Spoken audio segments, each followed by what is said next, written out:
Genesis 19. The two angels came to Sodom in the evening, and Lot was sitting in the gate of Sodom. When Lot saw them, he rose to meet them and bowed himself with his face to the earth and said, "My lords, please turn aside to your servant's house and spend the night and wash your feet. Then you may rise up early and go on your way." They said, "No, we will spend the night in the town square." But he pressed them strongly, so they turned aside to him and entered his house. And he made him a feast and baked unleavened bread, and they ate. But before they lay down, the men in the city, the men of Sodom, both young and old, all the people to the last man, surrounded the house, and they called to Lot, "Where are the men who came to you tonight? Bring them out to us, that we may know them." Lot went out to the men at the entrance, shut the door after him, and said, "I beg you, my brothers, do not act so wickedly. Behold, I have 2 daughters who have not known any man. Let me bring them out to you, and do to them as you please.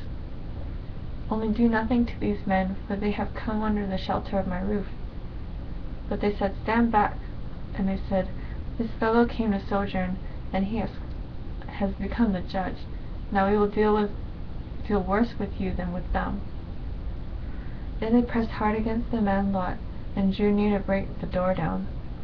But the men reached out their hands and brought Lot into the house with them and shut the door. And they struck with blindness the men who were at the entrance of the house, both small and great, so that they wore themselves out groping for the door. Then the men said to Lot, "Have you anyone else here, sons-in-law, sons, daughters, or anyone you have in the city? Bring them out of the place.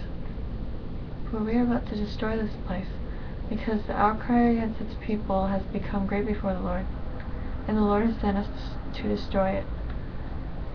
So Lot went out and said to his sons-in-law, who were to marry his daughters, "Up, get out of this place, for the Lord is about to destroy the city." But he seemed to his son-in-laws to be jesting.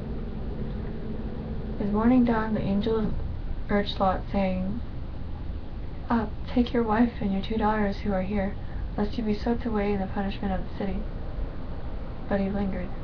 So the men seized him and his wife and his 2 daughters by the hand, the Lord being merciful to him, and they brought him out and set him outside the city. And as they brought them out, one said, "Escape for your life, do not look back or stop anywhere in the valley. Escape to the hills, lest you be swept away." And Lot said to them, "Oh no, my lords, behold, your servant has found favor in your sight, and you have shown me great kindness in saving my life. But I cannot escape to the hills, lest the disaster overtake me and I die. Behold, this city is near enough to flee here, and it is a little one. Let me escape there. Is it not a little one? My life will be saved." He said to him, "Behold, I grant you this favor also, that I will not overthrow the city of which you have spoken. Escape there quickly, for I can do nothing till you arrive there." Therefore the name of the city was called Zoar. The sun had risen on the earth when Lot came to Zoar. Then the Lord rained on Sodom and Gomorrah sulfur and fire from the Lord out of heaven, and he overthrew those cities and all the valley, and all the inhabitants of the cities, and what grew on the ground. But Lot's wife behind him looked back, and she became a pillar of salt.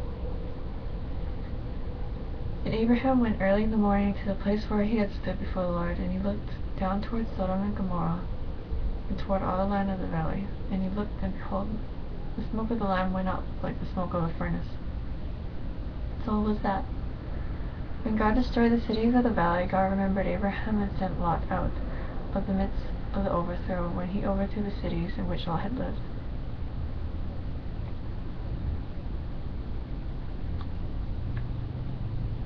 Now Lot went up out of Zoar and lived in the hills with his 2 daughters, for he was afraid to live in Zoar. So he lived in a cave with his 2 daughters.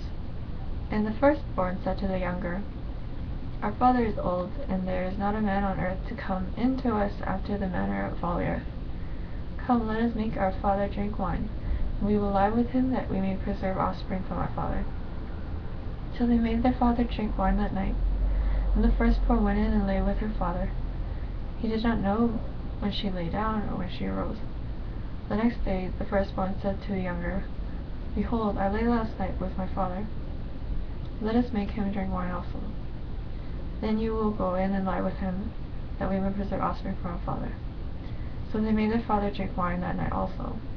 And the younger arose and lay with him, and he did not know when she lay down or when she arose. Thus both the daughters of Lot became pregnant by their father. The firstborn bore a son, and called his name Moab. He is the father of the Moabites to this day. The younger also bore a son, and called his name Ben-Ami. He is the father of the Ammonites to this day.